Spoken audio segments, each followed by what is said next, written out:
Now we'll go to our formal item, the 2021 General Plan Update Initiation Steps. Request to allow the city response to the Southern California Association of Governments Regional Transportation Plan and Sustainable Community Strategy, General Plan Implementation Annual Report, and Housing Element Annual Progress Report. With that, I will turn it over to Mr. Lambert to make a staff presentation. So back to me, I just wanted to highlight for the council too the refinement, because that's obviously part of the conversation.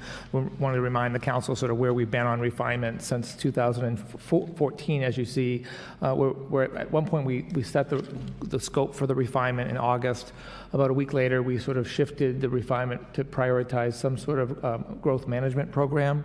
And then we worked on that up and bringing it back to council in February, where council initiated the growth management program.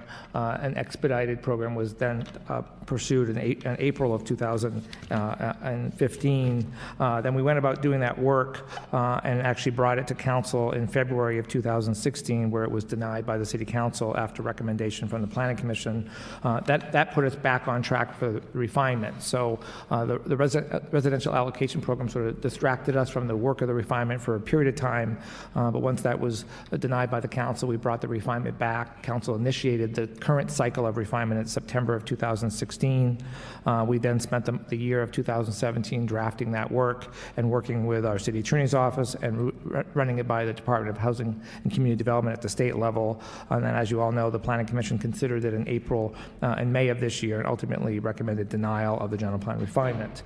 I'll slide to the next slide, Ian, and just highlight the commission's action was to recommend denial of the general plan refinement, and on our next slide highlight sort of the reasons for the commission making that decision. It was largely based on public input and their own opinions about where we were. Some of it was the lack of real civic engagement as part of the process. Some of it was the refinement seemed like a bigger deal than the process that we used warranted, and that we should have done more. Some of it was that we didn't have enough really balanced economic analysis of the refinement that a larger general plan update would have anticipated, and that the work of the refinement would be better served by folding it into the general plan, and that's the recommendation that's before the city council tonight.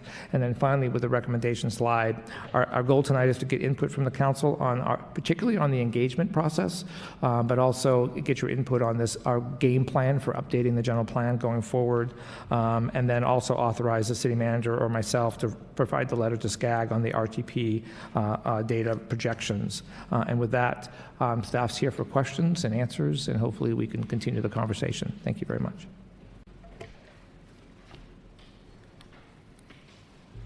We have quite a few speaker cards here, so I think I would like to take the speaker cards, if you don't mind, before we go to questions from the council.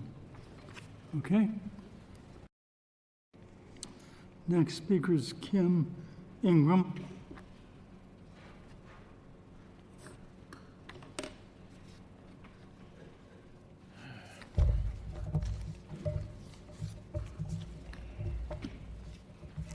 Good evening. My name is Kim Ingram. I own a piece of property at the northwest corner of Alameda and 8th Street, 3 parcels. I'm in the Montalvo community, and I wanted to address this administrative report. Generally speaking, I'm in favor of the recommendations in the general administrative report, but I would strongly suggest that you pay attention to the request on page 13, number 3, which requests staff to contact individual property owners of inconsistent parcels from the GP refinement correspondence per April 11th.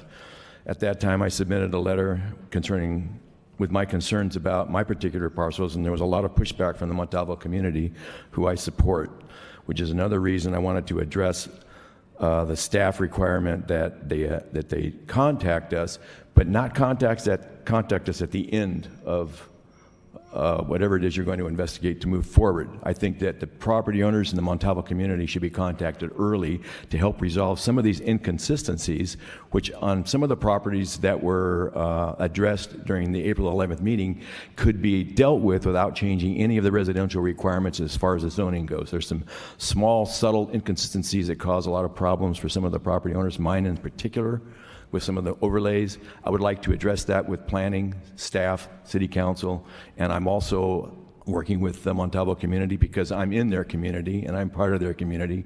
So I support what they're going to bring up tonight. They have a packet of letters, which I've seen. I support everything that they want to do south of Moon. Anything north of Moon, I would like to be consulted as to how that would affect the density for the residences that we actually desperately need in Ventura and for the zoning as it is right now. I can live with the 45-foot height requirement, but anything else I'd like to be consulted with. And with that, I've said my piece. Thank you. Thank you.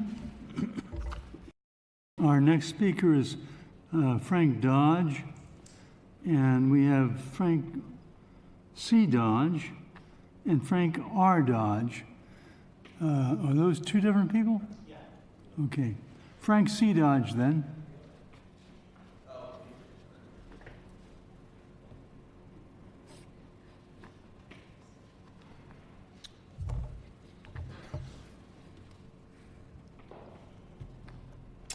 Hello, Council. My name is Frank Dodge, born and raised in Montalvo, and I'm a Ventura homeowner. I am here to speak about growth in Ventura, especially smart growth. The Island View apartments, I'm sure, was a huge tax benefit to the city, which I'm sure was why there was a huge push to get that high density development in there. But I believe that it had bad planning and bad execution. There's a lack of major roads in the area. There's an impact to local business parking. I'm sure we'll see that when that place actually opens up and people start living there. And I'm just going to leave it at water. It's probably going to be another issue. We'll see. I understand that there will be growth, but don't shoehorn high-density developments in amongst single-family homes with no traffic study. Grand Avenue and Alameda are now highways where traffic is moving at twice the speed limit. Victoria traffic forces people to use residential surface streets, creating safety hazards for residents. I would ask for more focus on traffic studies and infrastructure planning and keeping the existing infrastructure in a relatively acceptable condition. Take that into account when approving future developments, unlike I believe that was done for the Island View apartments. The Montalvo residents strongly oppose multi-story buildings in the neighborhood, which was evident during the proposition of the Island View apartments. I urge you to show that you are listening to your constituents. The general plan mentioned that you should go out and test the community's pulse. This has already been done for the Montalvo neighborhood. Please do not force your constituents to spend countless hours arguing against medium and high density construction in the neighborhood again. Now I'm on the east side, the southeast side, near Sarah School. I don't want to really have a similar experience in the future, so I hope that you guys you guys plan to really visit everybody's, take into account what these guys said and come out and visit us, and not just the council and stuff. I mean, there's a lot of us working folk that can't make every single little, neighborhood meeting and stuff like that. So I'm fine with growth, but in the right places with proper supporting infrastructure. And with that, I'm good. Thank you. Frank R. Dodge.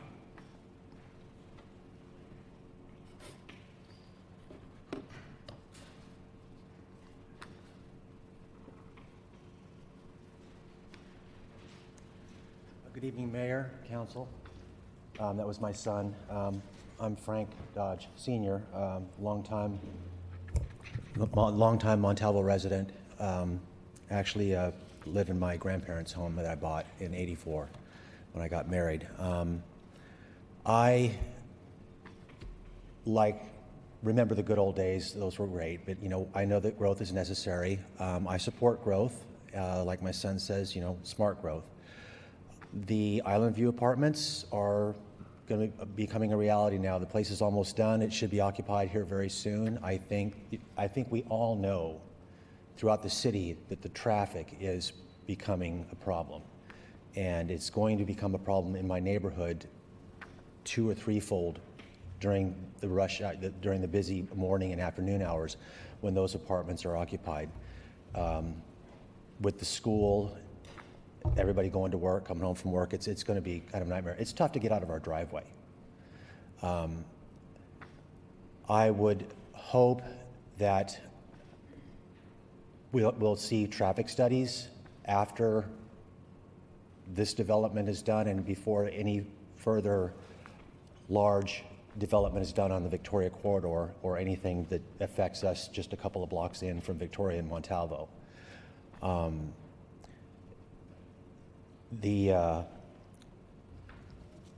What I think is important, I would like to see that the current land use designation map to match the current zoning map for the R1 residential area that we live in.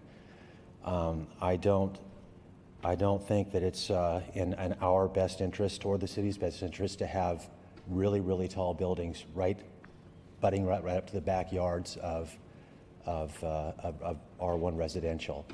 I also know that the houses on Grand Avenue are doomed. It doesn't make sense to have residential right on Victoria, on Victoria. But we need to keep those at a 36-foot maximum that abut up to the backyards to the people on Alameda. Thank you very much for your time. Thank you. Next speaker is Mark Abbey, and Mark has time seated by John Ritchie. John, are you still here? Okay, thank you. Good evening, Mayor Andrews, Deputy Mayor Levere, council members, and staff. My name's Mark Abbey, and I'm the chair of the Montalvo Community Council. Tonight, I will limit my comments to Montalvo. Our Montalvo single-family residential neighborhood desires to be saved. We are seeking to repair two big problems created by the council. The first problem came with the 2005 general plan, which changed the land use designation under our very homes, all 212 of them, from the equivalent of neighborhood low density to neighborhood medium density, which created a mismatch with our R1 zoning, and thus put a target on all of our homes. The second problem came with the 2009 Victoria Corridor Plan, which created a narrow commercial strip backing Montalvo homes on Alameda Avenue that would allow buildings up to 6 stories and 75 feet tall. These problems were created without our knowledge, our consent, and prior to the time we were annexed into the city of Ventura on September 1st, 2012. At that time, we could not even vote in city council elections, and thus we had no representation. Since the Montalvo Community Council first brought this matter to your attention 5 years ago in 2013, the council, to its credit, has voted on multiple occasions to direct staff to fix the problem and honor our requests. We would like to close this chapter of our community's 2012 annexation. Instead of waiting until the end of a new general plan update process that could take another 3 to 7 years with no guarantee that our request would be honored, we implore the council to keep its commitments to us now by moving forward tonight with a general plan refinement for Montalvo and the portion of the Victoria Corridor directly adjacent to Montalvo. Now, in order to keep things simple, we ask the City Council to at least grant the following 2 items. Number 1, all Montalvo neighborhood residences currently zoned R1, single-family residential, need to be matched with the land use designation of neighborhood low density. All Montalvo neighborhood residences currently zoned R2 need to be matched with the land use designation of neighborhood medium density. The idea is to match the current zoning to the corresponding land use designation within the Montalvo annexation area. And number 2, Victoria Corridor parcels adjacent to Montalvo neighborhood residences zoned R1 or R2 and located south of Moon Drive need to have a maximum height limit of 36 feet. North of Moon Drive, but south of the Montalvo Square Shopping Center, the maximum height limit should be 45 feet. Now, taking at least these two simple actions tonight would take the development bullseye off of all of our homes and our neighborhood and would prevent tall buildings from looming over our Alameda Street residents. This would also send the strong message that you support the residents of Montalvo.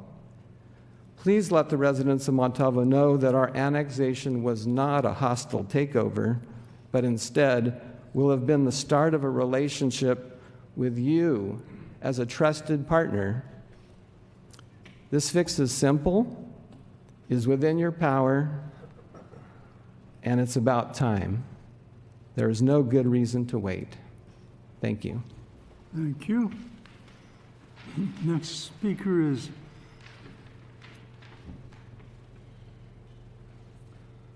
Nina Thurston Keller.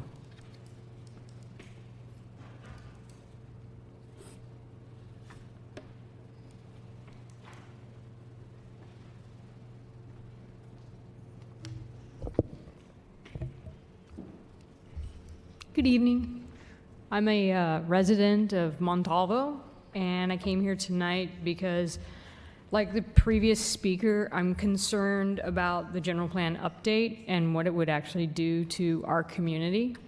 The reason why I bought a house in Montalvo is because it's got a really cool neighborhood. It's got a lot of charm. It reminds me of Midtown and downtown, and I like being there. But there's some things that I don't like about it. One is the traffic. We know it's everywhere, but there's no roads that, there's no sidewalks on the roads. The Island View apartments were built really close to a school, about 2 blocks at the most to a school, and there's been no updates to sidewalks. There's been no updates to lighting in the neighborhood. Some of my neighbors use walkers because they're elderly, and they're walking in almost the middle of the street because there's no sidewalks. Just this morning, I saw a mom pushing a stroller, and she has twins. So when there's a car parked by the side of the street, and there's another car on the other side of the street, she has to walk with her twin stroller, so she's almost like 10 feet out into the street. And there's cars moving back and forth. So part of engaging in the civic society and really talking with us about what matters to our community is if you're going to do anything to the community, you've got to look at it holistically and really, really think about that safety, because I'm concerned about it. Like the previous speaker, I'd like the council to adjust the current land use designation map to match the current zoning map, so that we have the existing single-family homes that are listed as R1 neighborhood low, and they stay R1 neighborhood low. The last thing that I'd like to say is the Montalvo Community Council is the only way that I found out about some of these changes, and stakeholder engagement means going out and letting the community know about what's going on, rather than just having my community council tell me. There is no announcement or anything else like that. So I'd like that in the future. Thank you. Thank you. Next speaker is Stephen Thurston Keller.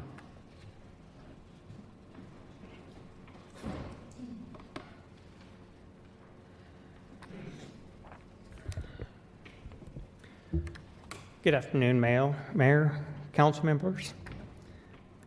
I moved to Montalvo in 2015 after completing my final deployment with the U.S. military. I fought many wars for this nation. I came here to Montalvo. It's a peaceful, nice community, but I can get away from the conflicts of the 21st century.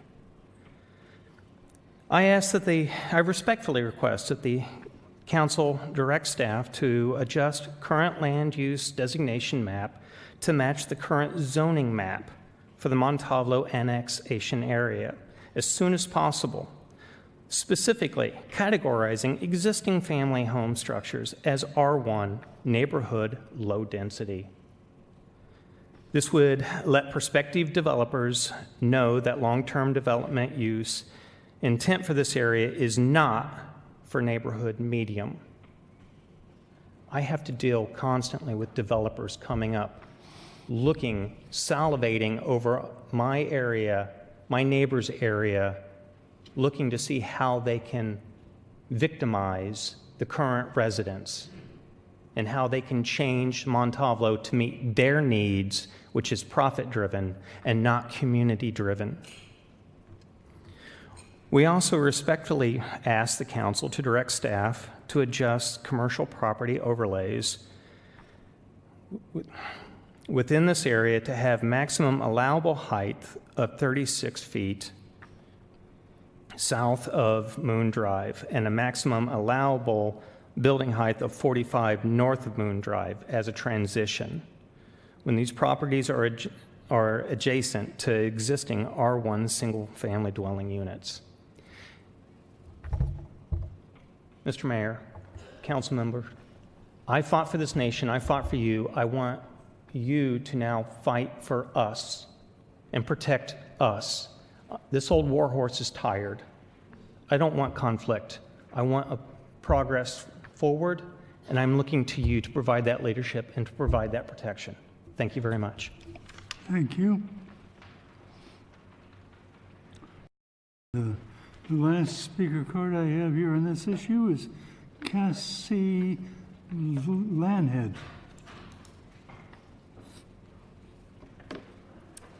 Good evening, council members. I'm here once again to kindly request that you direct staff to adjust the current land use designation map to match the current zoning map for the Montalvo annexation areas.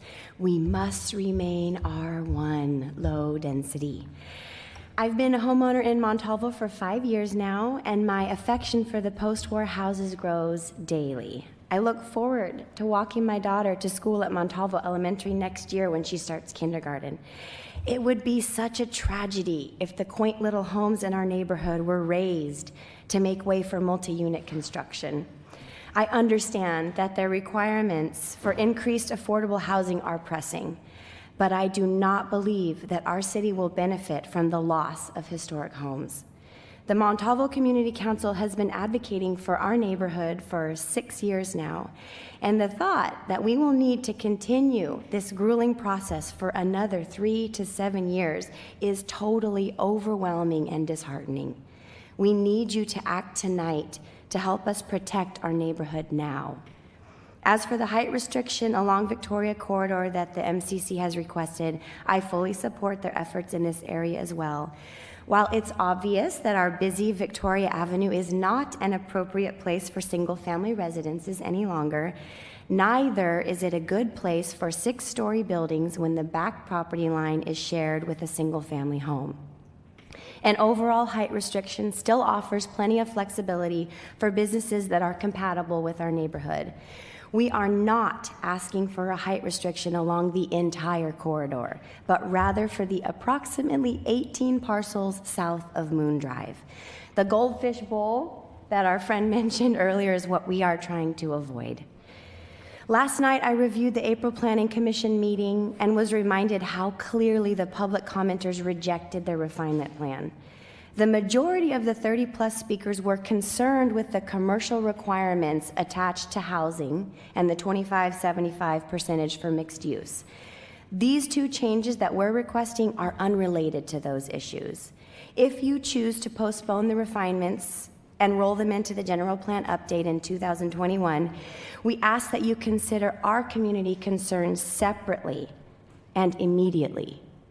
As Commissioner Corley suggested at that Planning Commission meeting, there are a manageable number of what he called fix-its related to zone changes that can be tackled right away and will relieve the problems facing businesses and homeowners. I remember Sunnyway Drive, I remember South Dunning Street, and the 212 homes in Montalvo. Please allow us to protect a neighborhood whose character adds value to our city and should not be lost. Thank you. Thank you. Now I'll turn it back to the council for comments or questions.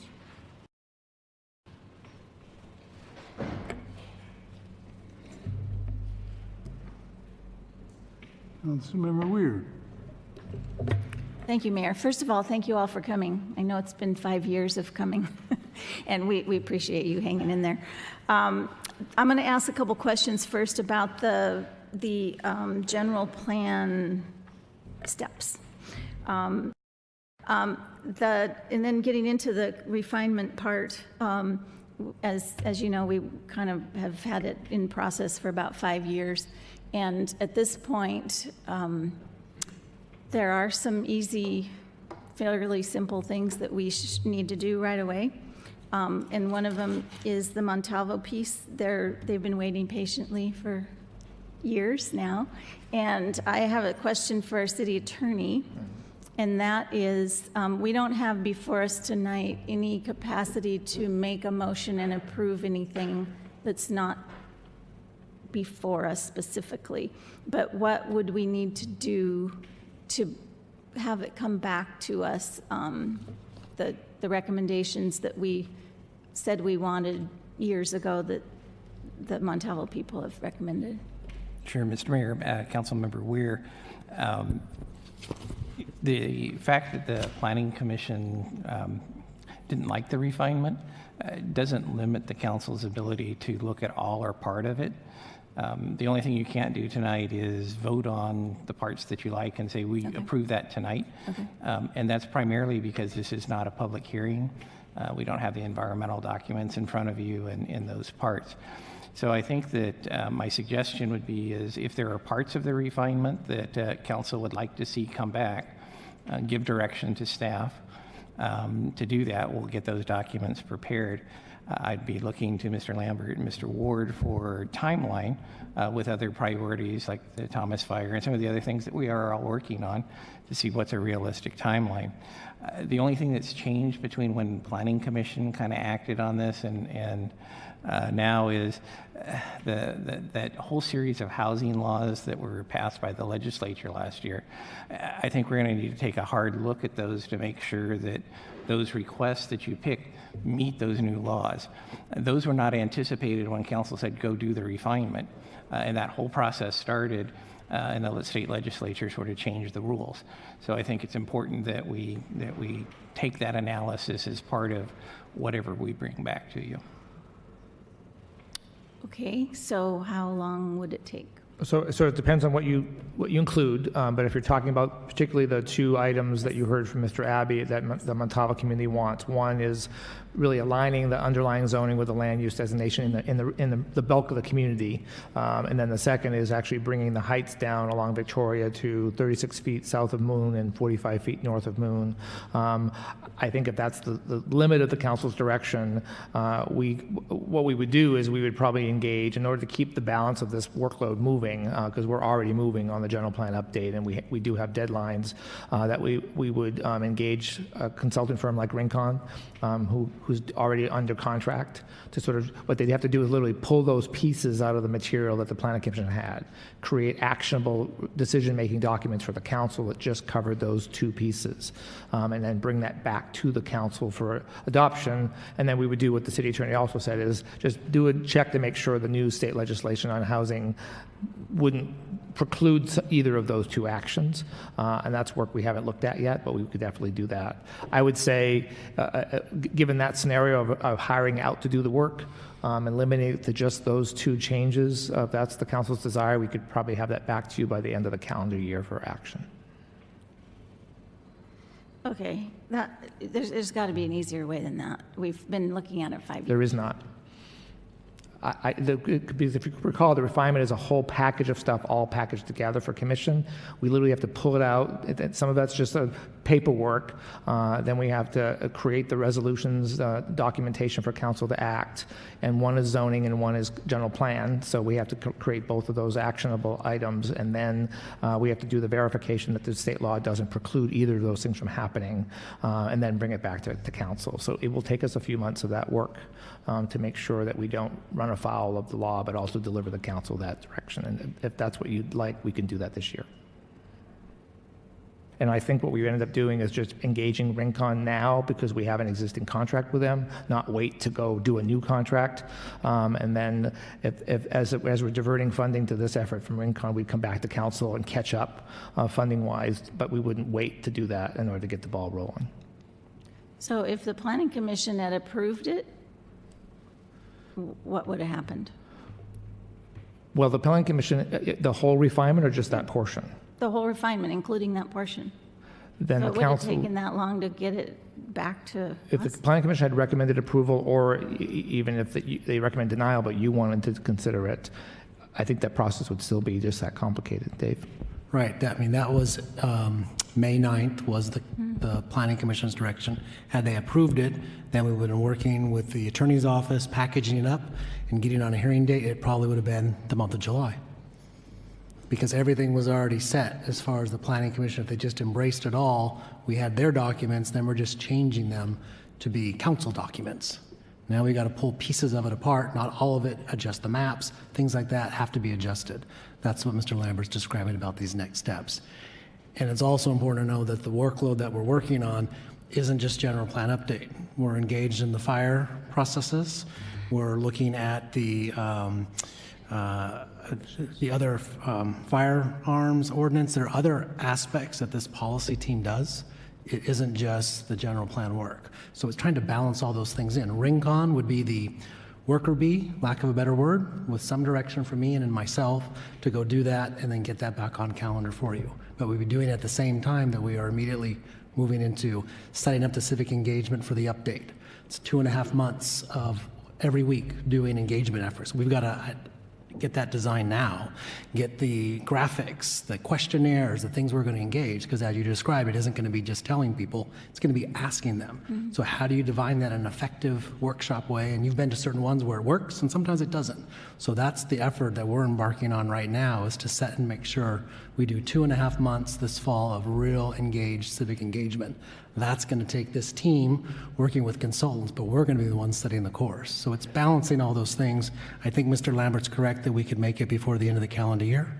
We could probably give you another update in September. How's it going? Maybe we make it in November, October, but we have to go and do a lot of things at the same time. Okay. Well, it seems to me that that would take priority over the general plan update, because it's been in the queue for, I know you're shaking your head, but it's been in the queue for 4 years. The general plan update hasn't. So I'll stop now, but that is. Let me just add to the nuance of that. We had intended last year that we would initiate the general plan update in January. The fire obviously delayed us by 6+ months, so we're behind schedule in order to meet a 2021 deadline. It's as simple as that, and there's a lot of work ahead of us. And I even heard from several people thinking we're not going to make that deadline as it is. I think we can, but we have to stay on track.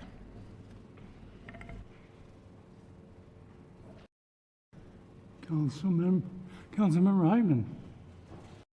Just one last thing that I'll say right now is that I really support what Councilmember Ware was saying about Montalvo. I feel like these folks have been waiting for 5 years, and really, when they were annexed in, I certainly didn't realize that the general plan didn't match with the zoning, and because they were coming from the county and whatever. I guess their zoning was done by the county. Anyway, I do feel like if there's a way that we can, well, it sounds like there is a way. So I'm hoping that we can do it and do it as quickly as possible so that we get that in alignment, and we really take that as a separate item to make sure that it's done this year. I would only add to the council, because I know this is important to the community.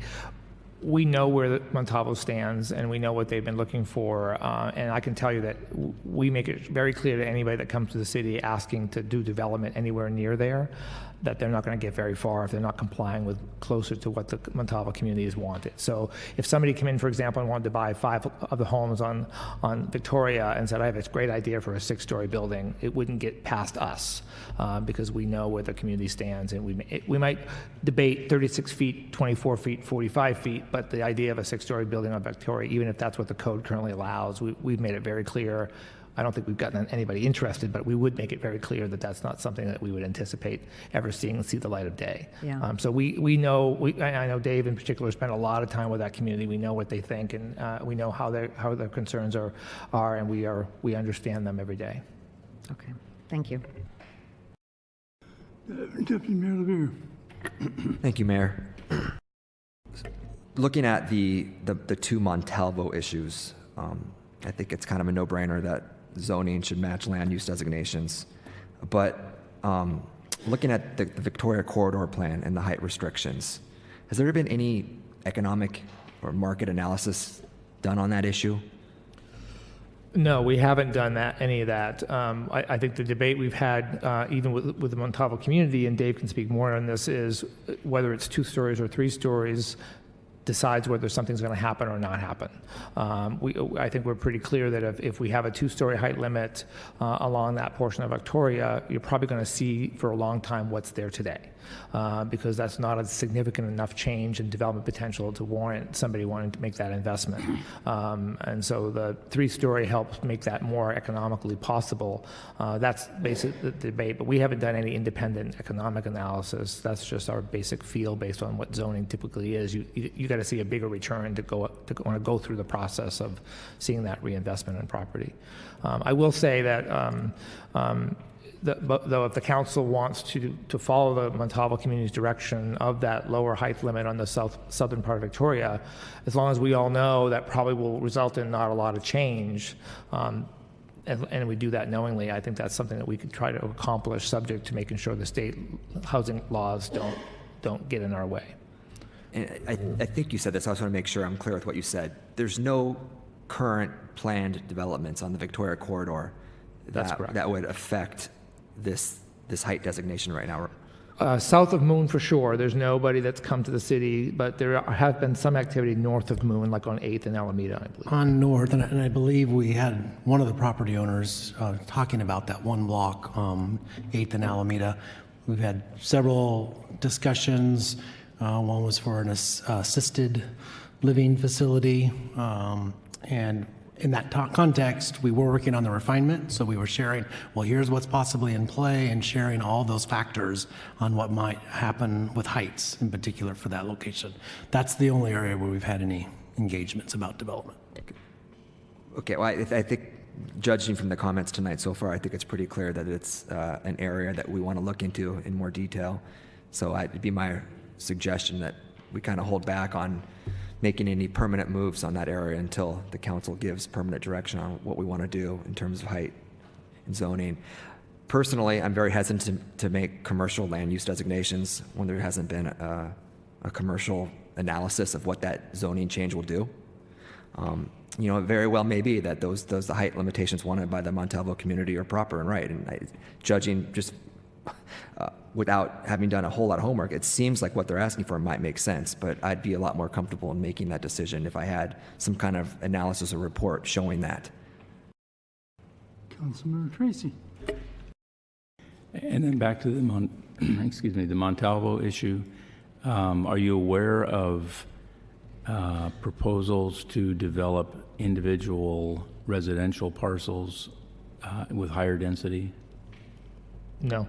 And how would that be right now if someone, I guess if someone owned a property and they wanted to do that, the current zoning would allow that, right? No. Or no? The land use designation was at the higher level, neighborhood medium. Okay. They would have to be seeking a rezone, like an R2, to meet that density to match the general plan. Okay, and we control that as well? You do. Mm-hmm. Okay. Yeah. So the disconnect between the land use designation and the general plan and zoning, in this case, if they wanted to build to the general plan designation, which is higher, they would have to amend the zoning, which would require council action and legislative action. And I think that's why it hasn't happened. But if it did, that would be a burden for anybody that would want to just convert their property from a single-family home to a multifamily. They'd have to come to the council. And that would obviously be publicly noticed and all that. So exactly. From a practical standpoint, there may not be I understand the interest of the property owners to get this resolved, but from a practical standpoint, that kind of development isn't likely to happen, particularly if we're going through this general plan review. I think that's why we at staff level, after the commission took their action, decided not to try to pull it apart. We understand where Montalvo's coming from, but the likelihood of that happening in the residential neighborhood as well as the likelihood of some development happening in Victoria is pretty darn low, and there wasn't an urgency to that action. Okay, thank you. Councilmember Nazarian. And then the same question with respect to units. I think it was 0.43% dwelling units per annum over a 5-year period. So what that means, using that same hypothetical, 430 new units approximately every year. Approximately 350 new units here. Some years we've actually lost more entitlements than we built. So, yeah. Okay. And then the 3,816 from 2005 to 2017, how many of those are in Montalvo? Oh. Just Island View, I would think. That's it, I think. It's Probably just Island View. So that's 154. It's 154? Yes. Right. Yeah, Island View wasn't Montalvo. 154, I think. For the community of Montalvo, our planning area? Correct. It's bigger than. Yeah. But in the community of Montalvo that you recognize that we annexed in 2014, No, zero. It's built out. it's zero. It's Yeah, it's zero because Island View is considered part of Victoria Corridor. Yeah. Is that right? Yeah. Okay. So really no change in Montalvo. And then the discussion about making consistent the land use designation with the zoning, would that require some type of market analysis, or is that independent of a market analysis? We wouldn't require a market analysis for that, no. So the market analysis would be to the height along the Victoria corridor? We would want to do that as part of an analysis to look at the market. The council could decide based on what you heard tonight that that's something you want to do regardless of that. It's up to you. But the reason we think it should be done as part of a more comprehensive analysis that would look at the market conditions. But the council could respond to what you heard tonight and direct us otherwise. Sure. I guess what I'm trying to understand is and I'm not making this in an argumentative way, there's a bit of a disconnect between staff and perhaps planning commission arguing for process. You know, we need process. We need to canvass the property owners. We need to conduct commercial and market analyses. We need to engage the community. And then Montalvo residents saying, we want these specific content-based actions undertaken right now. And I guess, you know, what I'm asking staff is, can you satisfy both? Can you achieve some type of content resolution while not compromising the procedural guidelines that the Planning Commission and staff is suggesting? I think that my response to that would be we either do one of two things. I think you're right in the residential neighborhood, right sizing the zoning with general plan designation is pretty straightforward and simple. And it's really aligning the two together. On Victoria, if the council is comfortable with what's there today, and that we're not anxious to see that frontage change, perhaps until someplace down the road, then providing the change that the community's asked for, that reducing height along Victoria, is something that we could just do, and we wouldn't need to do any market analysis. But my only comment is, we all believe that if the zoning is limited that much, we won't see any change on Victoria. That could be okay. It's really sort of a decision for the council to decide if that's something you're interested in. I think we're not going to break either way, other than technically we'd want to have a larger conversation about the future of Victoria. We did that when we adopted the Victoria Code, but frankly, I'm not sure we did a very good job. I'm not sure we aligned the reality of Victoria's evolution with the realities of the economics. We did economic analysis of Victoria Code. We thought that Victoria Corridor would be sort of the place for the office job growth. We knew then it probably wasn't reality, but that's what the planning document called for. Given what we know right now about the Montalvo area, is there the potential for another island view-like apartments to be built? And if not, why? I believe no. And the reason I say that is because the zoning, I mean, the Victoria Code allows for that kind of density along Victoria, but the community has been very clear that they would not accept that. And that kind of density along Victoria would not even get past staff if anybody came in to propose that, because we know clearly where the community stands. But it is, I get that it's a little bit of a cloud and a risk to the community, knowing that they're sort of relying on the five of us to sort of stop somebody from trying to do that ahead of an update. That's why they're pushing for an update now, to make it clear that's what everybody wants. And I understand that sentiment. Sure. Okay. Thank you. Okay, I have a couple of questions here, Jeff. And I would like to have the simplest, most direct, and briefest answer I could get. Okay. The staff is not recommending going forward with the general plan refinement project at this time. That's correct. But folding it into the general plan update. Yes. Okay. If the council asked you to do just the Montalvo piece, now I know that the general plan refinement project would add cost and time. If it was just the Montalvo piece, how much additional time would be added to the whole process, and what additional price or cost would be added? So if the council's direction tonight is to give us direction to implement the general plan update as we've proposed, and then also do a portion of the refinement, which is the Montalvo pieces, those two pieces that I think Mark Abbey talked about, that we've just been talking about, it wouldn't delay the general plan update. That would continue on as planned in the schedule that we proposed tonight. We would accomplish Montalvo by bringing in a consultant like Rincon Consultants, who's already under contract, to do the Montalvo piece. It would take some of staff time to oversee their work, but the bulk of the legwork would be done by Rincon. And as we've discussed, we could have that done and back to the council before the end of the calendar year, perhaps earlier in November.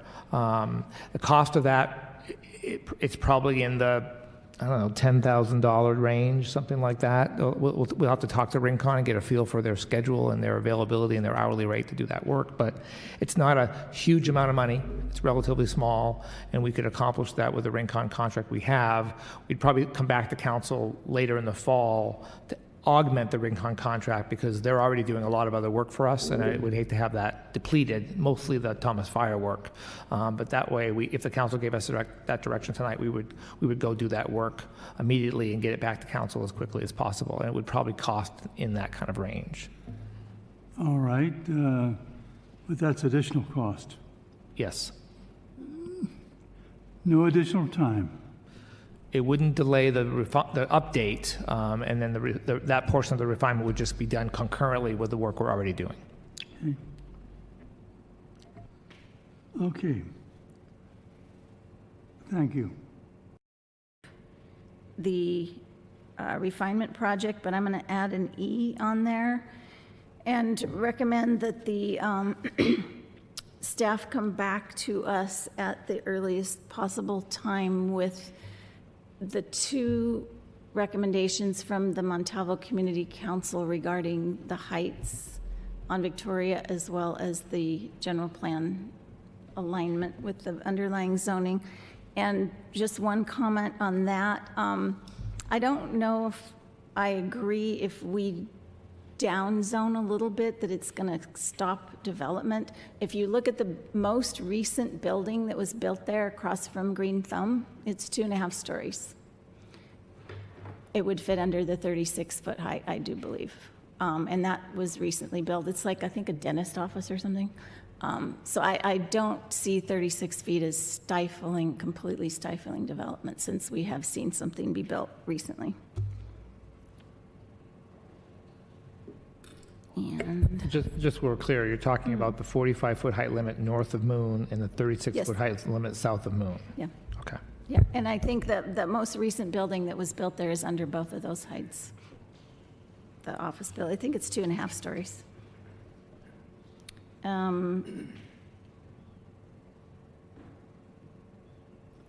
And that when we're looking at consultants, that we focus on a consultant that has worked on cities similar to Ventura,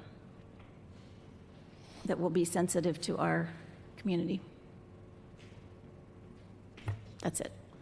I was not clear on your bullet E. Oh, sorry.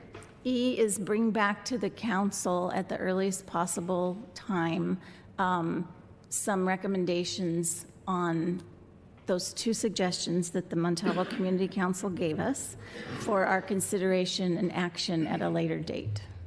Thank Not you. that we would necessarily approve them, but we would be given the parameters, pros and cons. Thank you for that. Thank you. Now I've got a bunch more lights. Councilmember Heitman. Thank you. I would like to ask if you would, I would be happy to second it, but I would like to ask if you could entertain a couple of additional, so see what you think about this. Okay. So on the first part on the development of a civic engagement strategy, with the regular schedule of updates back to the council, and that it actually begin with the council, that we actually schedule a time for us to actually talk first. We will talk later, but we would also give up input first. Is that an issue? You're looking at me like, what? Guy, what does that look like to you? Is that a workshop? Could be. So it would be an informal version of a council meeting just on the general plan input. It could be, for the yeah. council. Yeah. I mean, we are the policymakers, and it seems to me No, I'm that- just asking for Yeah, format. yeah, okay, I understand okay. what you want. I just want Yeah. to make sure I understand what Yes. your expectations are. So, Okay. so that means we're going to need to schedule a special council meeting sometime in the next few months. Possibly, yes. Okay. Okay.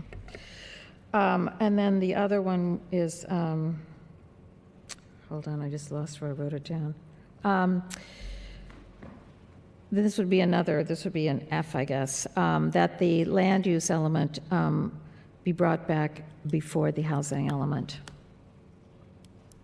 So we know that the land use element, that the housing element will be based on the land use element as we're talking about here. The housing element, I'm sorry, the land use element. Housing element, I'm getting confused. The housing element will be based on the land use element. Okay, then I'll second it. I'm sorry, can I ask a question on that? So could they come back together, because you want them to align, as opposed to one ahead of the other? We could bring the 2 of them together to council. Yes, as long as there's enough time to adjust if we need to, if there's enough of a buffer. Okay, understood. Councilmember Heitman, did you second now? Okay. Deputy Mayor LaVere. Thank you, Mayor. Just to speak very briefly to the motion, I think I agree with 99% of it, but I can't support the motion because of the second prong of the Montalvo element. I think the Victoria corridor is one of, if not the most important commercial corridors in our city. And for us to make a commercial land use designation without any kind of commercial analysis, to me, feels short-sighted, given that there's no immediate threats of development. And so, depending on what the council says, I'm happy to make a motion that includes everything except for that second prong, but we'll wait to see what the vote is. But as stated, I can't support the motion. Thank you, Mayor. Councilmember Tracy. I concur with Councilmember LaVere for the same reason. And I won't support the motion.